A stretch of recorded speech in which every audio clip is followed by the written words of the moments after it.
नमस्कार दर्शकों, आप देख रहे हैं चुनाव के बाद सभी दल अपनी अपनी बात जनता के बीच रखने के लिए पत्रकार संवाद कर रहे हैं। आज भारतीय जनता पार्टी के सम्राट चौधरी अपनी बात रख रहे हैं, उनकी बातों को सुन रहे हैं।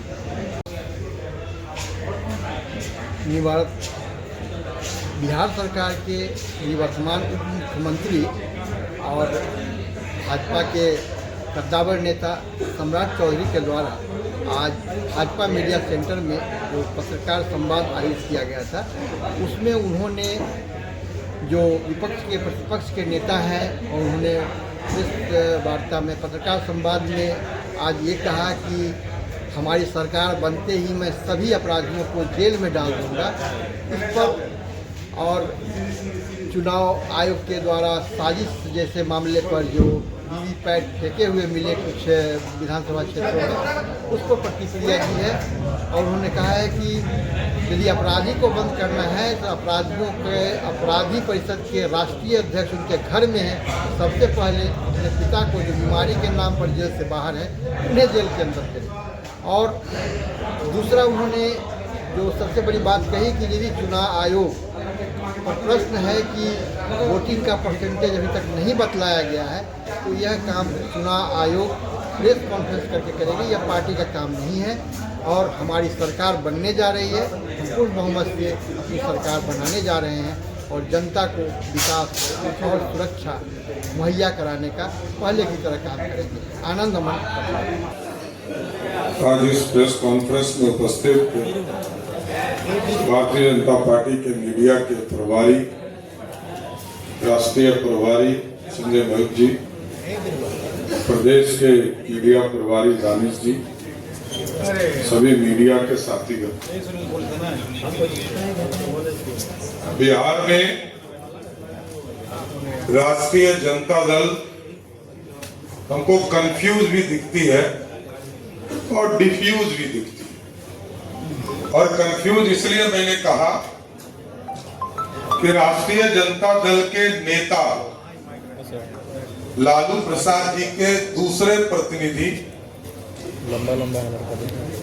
तेजस्वी यादव पिछले जनवरी से घोषणा कर रहे हैं, जनवरी से लगातार मैनिफेस्टो जारी करते हैं। फिर उन्होंने मैनिफेस्टो जारी किया, फिर 4 तारीख को नया मैनिफेस्टो जारी किया। इसलिए मैंने कहा कि राष्ट्रीय जनता दल कंफ्यूज भी है और डिफ्यूज भी। जनता जानती है कि लालू प्रसाद जी का परिवार लूटने के लिए जाना जाता है, अराजकता के लिए जाना जाता है, भ्रष्टाचार के लिए जाना जाता है। और ये लोग इलेक्शन कमीशन चुनाव का डर ऐसा है कि चुनाव हारने के डर से इलेक्शन कमीशन पर, देश के यशस्वी प्रधानमंत्री नरेंद्र मोदी जी पर आरोप लगा, आदरणीय गृह मंत्री श्री अमित शाह जी के ऊपर आरोप लगा रहे। तो ये पूरी तरह दिखता है कि राष्ट्रीय जनता दल कहीं लड़ाई में नहीं है। महागठबंधन के लोग कंफ्यूज हैं और राहुल गांधी तो अभी से वोट चोरी का नारा देने लगे।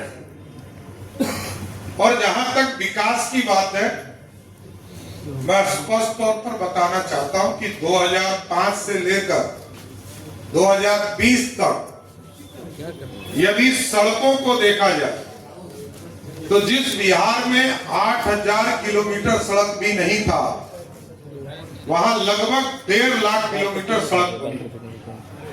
और ये लोग बार बार कहते हैं विकास पर बात होनी चाहिए, मैं सिर्फ विकास पर बात।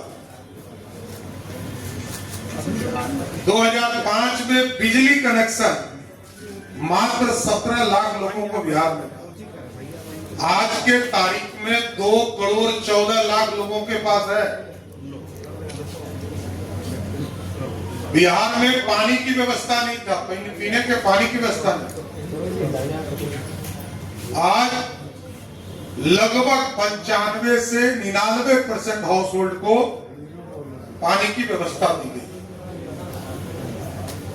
और लालू जी का परिवार यह कहता है कि मेडिकल कॉलेज के इंफ्रास्ट्रक्चर की बात है। 1925 में 2 मेडिकल कॉलेज थे बिहार में।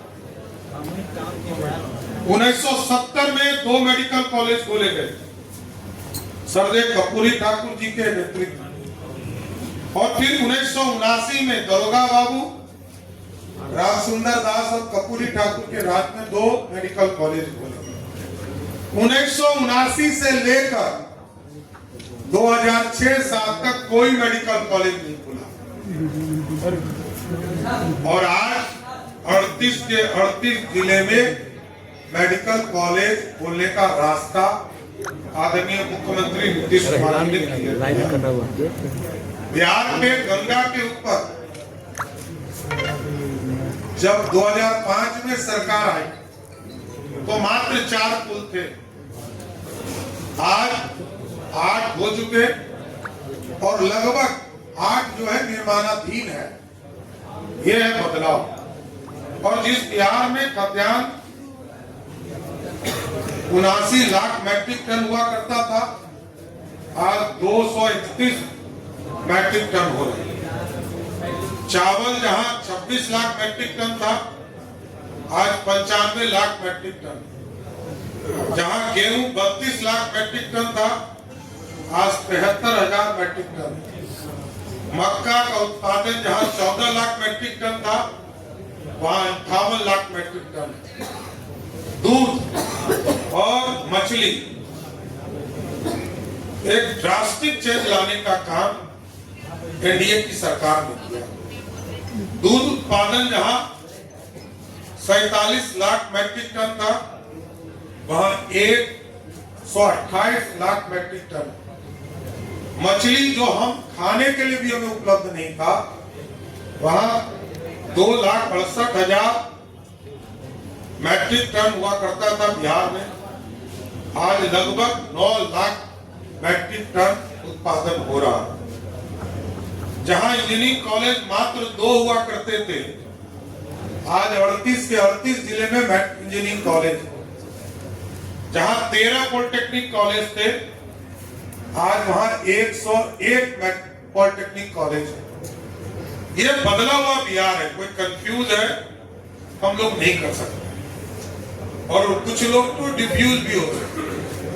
जनता ने तय कर दिया है कि ये लोग अब कुछ कर नहीं सकते, जनता के लिए भलाई के लिए नहीं कर सकते, सिर्फ अपने परिवार के लिए कर सकते। और इन लोगों ने आरोप लगाया दिलीप जायसवाल जी कभी भी मेडिकल कॉलेज के मालिक नहीं हो सकते। मैं कोई ट्रस्टी हो सकता है, मालिक नहीं हो सकता। सम्राट चौधरी पे जो आरोप लगे होंगे वो 98-99 में लगे।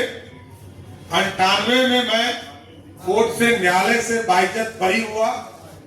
2003 में सारे उस मामले में जिन लोगों को सजा होनी थी सजा हुई और बहुत लोगों को चिंता है कि मेरी उम्र घट जाए या बढ़ जाए, तो कुछ लोग न्यायालय भी जा रहे हैं। न्यायालय ने अपना काम किया और आगे भी मेरा स्पष्ट मानना है कि मैं पिछले 30 वर्षों से यहां काम कर रहा हूं।